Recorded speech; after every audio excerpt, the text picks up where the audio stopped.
దేవుని మాట మనము విని లోబడితే ఇదేదో చూపిస్తే ఆయన మీతో చెప్పున్నది చేయుడి అనే మాటను మనము తెలియచేసి అనగా తెలుసుకొని లోబడిన వారమైతే మనలను కూడా ఆయన ఏం చేస్తాడట?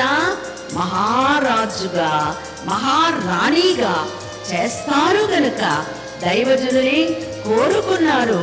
ఏమని?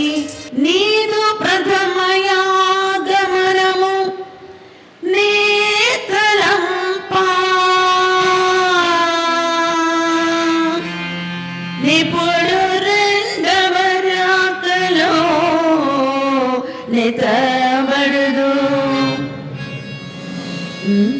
నిపుడు పరిపాలనంబువి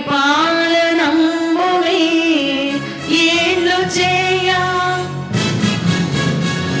ననేడి తలంపులు కలిగిన మనమునందు